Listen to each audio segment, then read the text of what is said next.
우리 기업의 보증이라는 제목으로 우리 하나님 말씀 함께 나누도록 하겠습니다.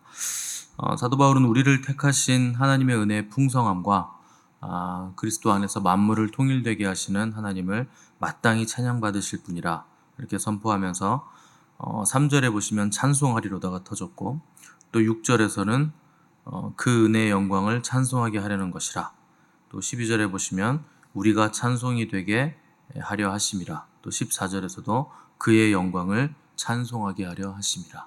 반복적으로 우리가 찬송할 수 있도록 하나님께서 이 모든 일을 행하셨다 하는 것을 강조하면서, 결국 이 모든 하나님의 역사와 예정과 섭리는 그분이 찬송 받으시기 위해서 이 일을 행하시는 것이라. 그리고 또한 우리를 지으시고 그 예정 안에 섭리로 부르신 목적도 그의 영광을 찬송하게 하는 데 있다 하는 것을 명확하게 규정을 해주고 있습니다.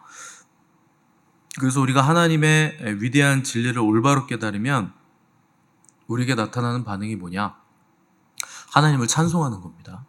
이게 올바른 반응인 거예요. 그래서 지으신 분의 뜻을 알면 지으신 목적대로 반응하게 돼 있다. 그래서 우리가 하나님의 영광을 찬송할 수밖에 없다 하는 것이죠.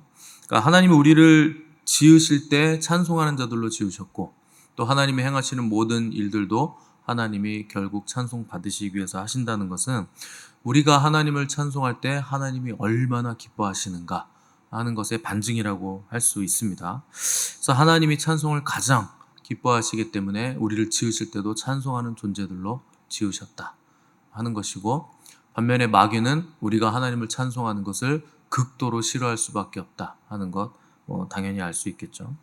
마귀가 왜 그렇게 싫어하느냐? 마귀가 원래 하나님을 찬송하던 천사였기 때문에 찬송을 잘 압니다. 근데 자기가 찬송받고 자기가 높임받기 위해서 반역했다가 쫓겨났는데, 그러니까 당연히 하나님을 워십하는 것, 찬송하는 것, 경배하는 것 싫어할 수밖에 없죠. 싫어할 뿐만 아니라 우리가 하나님의 목적대로 온전히 하나님을 극진히 경배하고 찬송하면 마귀는 도망갑니다. 듣기 싫은 거죠. 그래서 누가 여러분 듣기 싫은 소리를 계속하면 도망가잖아요. 우리도 이 자리에 못 있겠다 도망가는데, 마귀가 그렇게 된다는 거예요. 그래서 마귀의 공격이 심할수록 우리가 영적인 전쟁을 하기 위해서 칼을 빼들고 그래 너 죽고 나 죽자 이렇게 할 게 아니고 하나님 찬송해야 되는 거예요. 그래서 찬송하면 마귀는 떠나가고 천사들이 와서 우리를 돕는다 하는 것이죠. 결국 마귀도 왜 하나님 찬송하는 걸 싫어하느냐? 자기가 찬송받고 싶은데 우리가 하나님을 찬송하기 때문에 싫어하는 겁니다. 그래서 마귀의 목적은 결국 뭐냐? 자기가 찬송받고 자기가 경배받고 싶은 거예요. 그게 마귀의 최종 목적이죠. 그래서 마귀가 예수님을 시험할 때도 마지막 시험이 뭡니까? 너 나한테 경배해, 나한테 절해, 그럼 내가 세상 그냥 줄게. 이거 가지러 온 거잖아. 근데 이거 얻으려고 십자가까지 지느냐? 이거 내가 합법적으로 아담한테 받은 건데 그냥 줄게. 한 번만 그냥 눈 딱 감고 고개만 까딱해라. 그럼 내가 그냥 줄게. 이게 유혹이 됐다는 거죠. 근데 주님이 주 너의 하나님만 경배하고 다만 그를 섬기라 하였느니라 이렇게 말씀을 선포하심으로 마귀의 유혹을 물리치셨죠. 이건 사실 굉장한 유혹이죠. 주님은 십자가 지시는 것, 물론 십자가가 고통스러워서 지시기 싫으셨던 건 아닙니다. 그러니까 우리는 십자가가 너무 고통스러우니까 주님이 겟세마네 동산에서 쩔쩔매시면서 밤새 기도하시고 핏방울이 땀방울이 되도록 괴로워하셨다 이렇게 오해하기가 쉬운데, 그 육체적인 고통 때문에 주님이 그렇게 쩔쩔매신 게 아니에요. 그러니까 주님이 가장 힘드셨던 부분은 하나님과의 단절입니다. 그 죄를 다 짊어지는 순간 영원 전부터 완전히 하나로 묶여 있었던 하나님과의 관계가 끊어지는 거예요. 그 죄가 어떻게 하나님과 함께 하겠습니까? 여러분도 죄를 한번 지어보세요. 그러면은 예배 나오는 게 굉장히 고통스럽습니다. 내가 죄를 지었으면 하나님 앞에 나올 면목이 없어요. 그리고 고통스럽고, 그 기간이 계속되면 계속될수록 내 심령이 완전히 눌립니다. 마른 오징어에서 물 짜듯이. 원래 물이 안 나오는 건데 물이 나와요. 죄의 짐에 눌리면, 그 죄를 지으면 하나님이 나를 찍어 누르시면 굉장히 고통스럽습니다. 모르시는 표정들인데 죄를 안 지셔서 모르시는 표정을 지고 계신 건가요? 한 번도 그래 본 적이 없어서 그러신가요? 저는 자주 경험합니다. 그런 거. 누구 미워하는 생각만 해도 심령이 고통스러워요. 굉장히 고통스럽고 하나님 앞에 나가는 게 너무나 힘들고 또 경배하려고 하는데 경배가 잘 안 됩니다. 죄를 지으면 경배 잘 안 돼요. 그러니까 그게 얼마나 나의 심령이 고통스러운지 여러분 우리도 느끼는데 영원 전부터 하나님과 하나이셨던 주님이 십자가에서 인간의 모든 인류의 죄를 다 뒤집어 쓰시면 하나님의 모든 진노와 저주를 밀도 있게 전부 다 거기서 다 받으시는 거예요. 가장 큰 고통은 하나님의 진노를 받는다는 것이고 하나님과의 교통이 끊어진다는 거죠. 그게 고통스러웠기 때문에 예수님이 십자가 지는 거 쩔쩔 매셨던 거예요. 내가 어떻게 하나님과 끊어집니까? 지금까지 한 번도 끊어진 적이 없는데. 여러분 어린아이가 부모하고 손잡고 놀이동산 가서 아무리 즐거워도 부모님 손 놓쳐가지고 잃어버리잖아요, 부모를. 그 놀이동산 아이들에게 지구상에서 가장 재미있는 곳 아닙니까? 놀이동산보다 아이들에게 재밌고 천국이 어디 있어요? 근데 부모님 손을 놓치는 순간 거긴 지옥이죠. 그 많은 사람들 중에 나를 아는 사람이 하나도 없고 내가 의지할 사람이 없는데 근데 하물며 하나님과 떨어진다는 거, 이건 굉장히 고통스러운 겁니다. 그 지옥 자체를 경험하셔야 되는 거, 영적인 그 하나님으로부터의 버림당함을 경험하는 거, 그게 고통스러우셨던 거죠. 그러니까 그거 안 하고 인사만 한번 딱 해, 그럼 세상 줄게. 얼마나 이게 큰 유혹입니까? 대단한 유혹이었다는 거죠. 그래서 우리에게도 이 유혹이 결국 마지막 유혹이요, 마지막 시험이 됩니다. 그래서 인류 역사의 마지막에는 이것 때문에 갈라지는 거예요. 마귀를 경배할 것인가, 하나님을 경배할 것인가. 이걸로 갈라지는 겁니다. 그래서 마귀를 경배하는 자는 마귀가 있는 곳으로 가는 거고, 하나님을 끝까지 붙들고 경배하는 자는 하나님이 계신 곳으로 가게 되는 거죠. 오늘 본문 11절부터 14절까지 우리가 읽었는데 굉장히 어렵고 모호한 구절입니다. 여러분들이 에베소서를 우리가 하고 있는데 들으면 들을수록 알다가도 모르겠고 모르다가 더 모르겠고 그러다가 에라 모르겠다, 나는 모르겠다, 뭐 이렇게 갈 확률이 높은데 듣다 보면 또 이해가 가고 나중에 유튜브에 다시 듣기가 올라오면 이게 이 말이었구나, 또 이럴 때가 옵니다.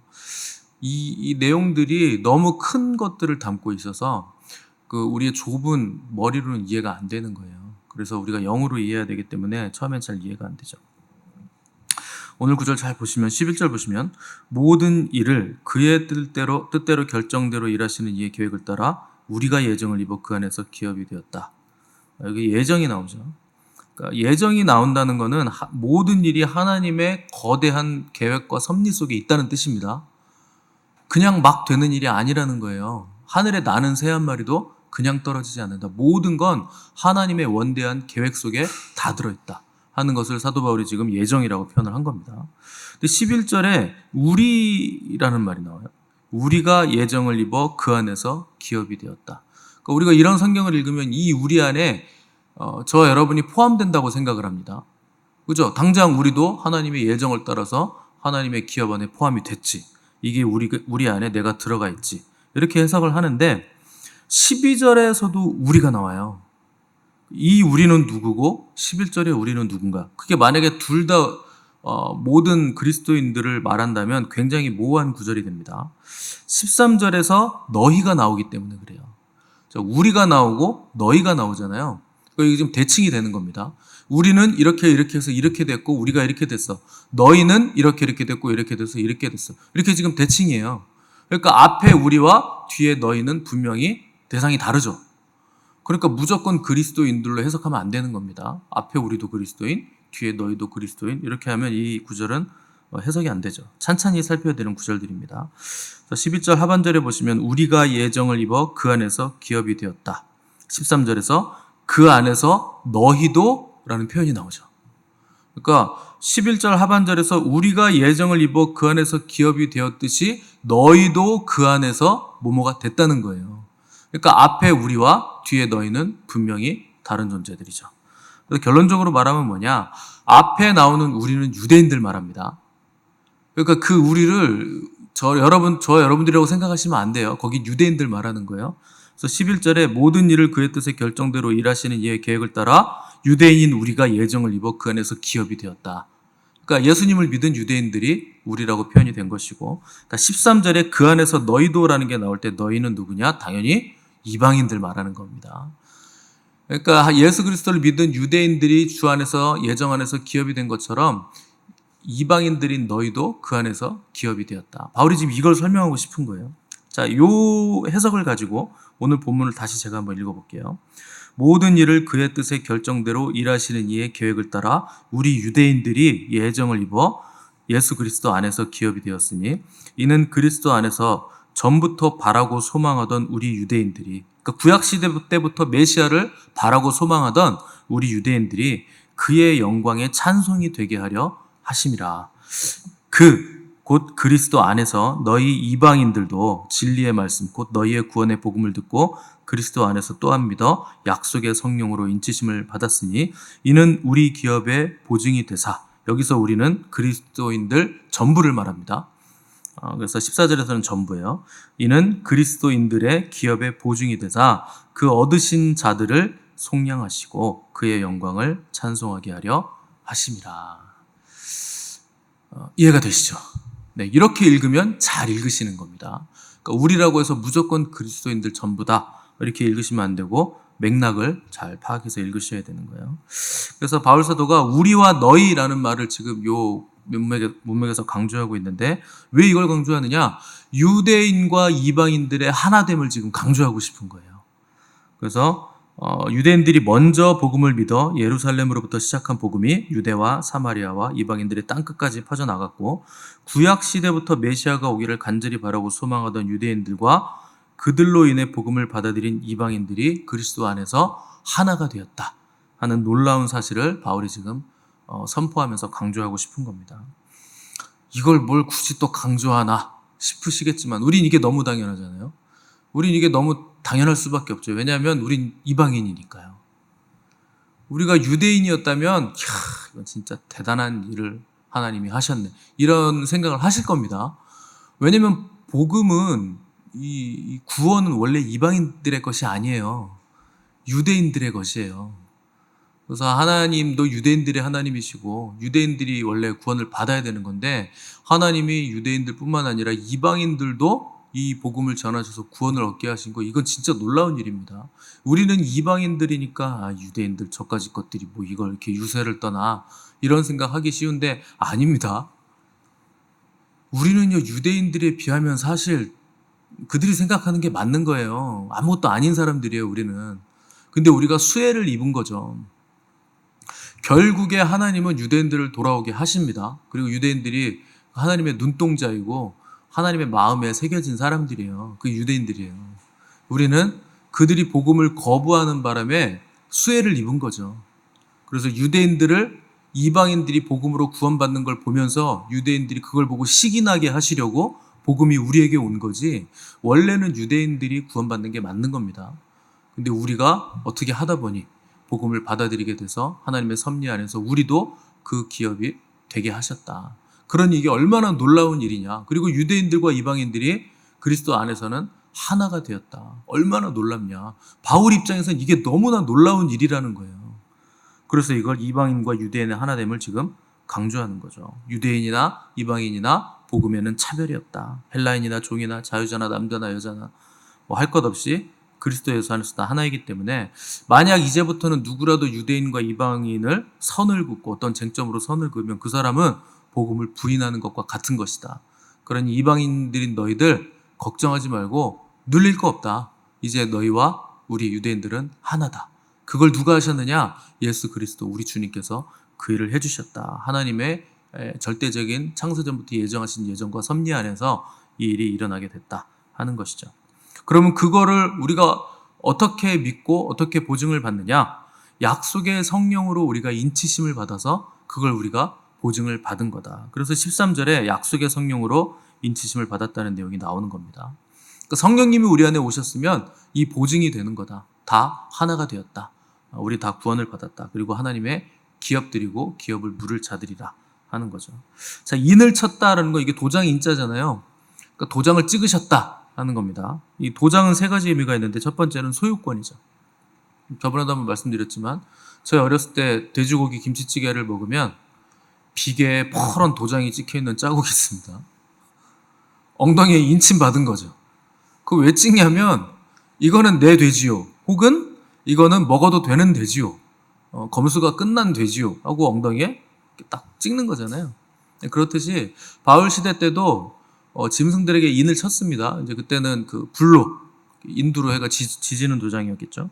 뭐 그런 의미가 있습니다. 그러니까 이건 뭐를 주장하는 거냐? 소유권, 나의 소유입니다 하는 인을 치는 거죠.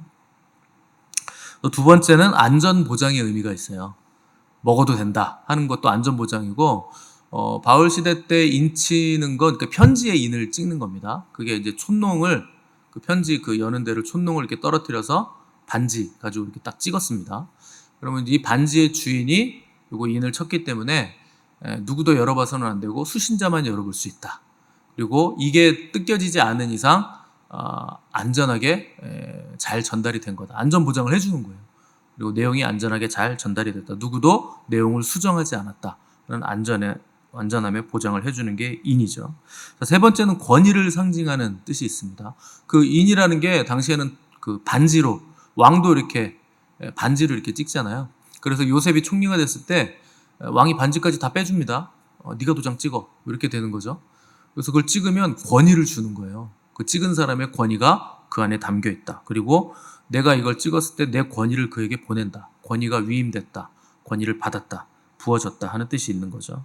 그러니까 성령으로 이게 인을 쳤다는 것은 우리가 하나님의 권위가 우리에게 왔다는 거고, 하나님의 평화, 안전이 우리에게 왔다는 것이고, 하나님의 소유가 됐다는 뜻을 다 가지고 있는 겁니다. 그래서 성령님의 인치심으로 우리가 그분의 기업이 됐고 보증을 받았다는 뜻이 된다는 거죠. 그래서 누구든지 성령님이 아니고서는 하나님을 아버지라 부를 수 없고 또 예수 그리스도를 주라 시인할 수 없느니라. 믿을 수가 없다는 거예요. 하나님을, 예수 그리스도를 믿을 수가 없다는 거예요.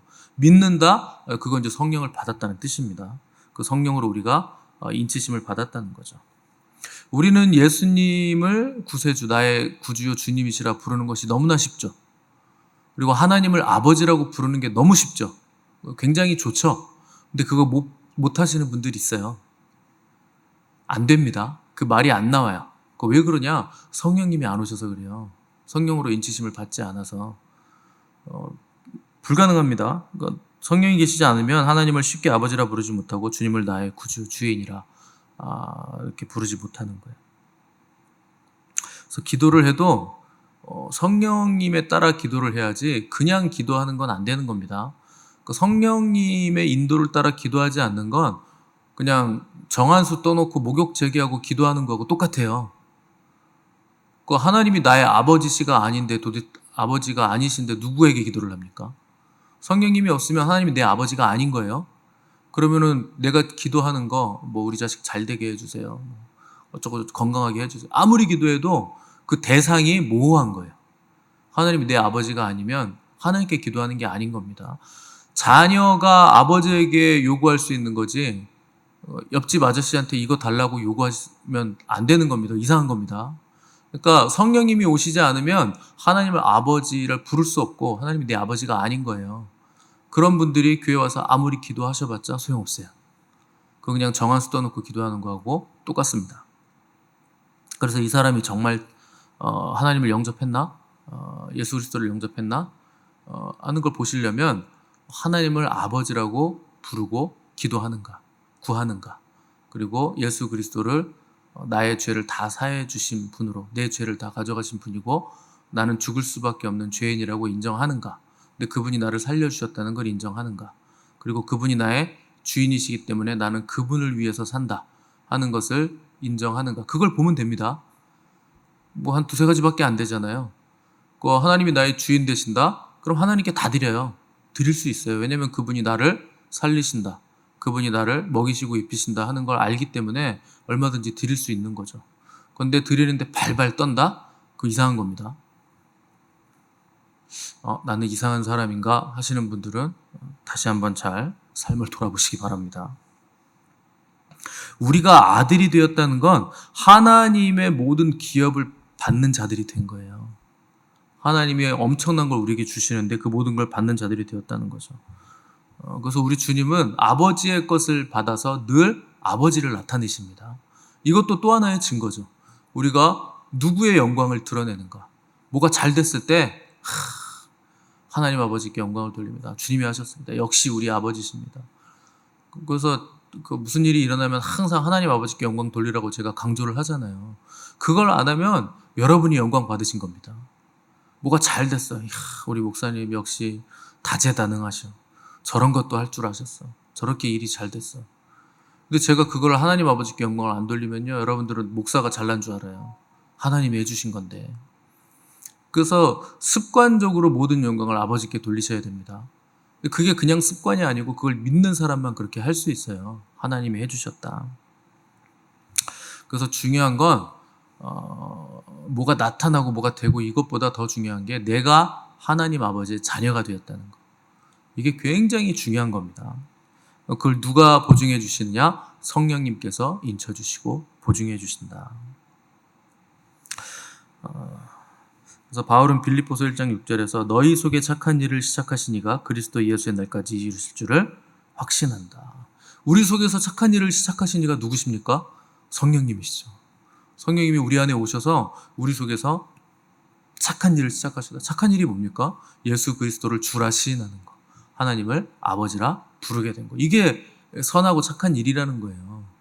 그래서 그 일을 시작하신 이가 그리스도 예수의 날까지 이루실 줄 확신한다. 그분이 성령님이시기 때문에, 성령님이 우리 안에 오셨기 때문에 확신할 수 있다. 보증할 수 있다. 내가 장담한다. 그 성령님이 계시면 장담할 수 있다는 거예요. 인치셨기 때문에. 그래서 이것을 우리가 정말 알면 하나님 향한 그 찬송이 터져 나오는 겁니다. 하나님을 찬송할 수밖에 없다는 거예요. 왜냐하면 보증이 되니까. 여러분, 세상에서 물건 사면요, 보증 개런티 1년밖에 안 해줘요. 많이 개런티 해줘봐야 3년입니다. 좀 비싼 거 하면.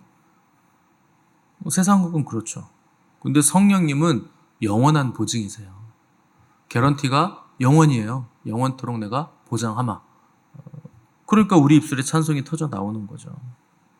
그래서 하나님이 가장 기뻐하시는 거, 하나님이 우리를 구원하시고 예정하시고 섭리하시고 우리에게 성령까지 보내셔서 인치시는 거, 그 모든 이유가 뭡니까? 하나님을 찬송하게 하려 하심이라. 그 여러분, 매일매일 경배하는 게 얼마나 대단한 겁니까?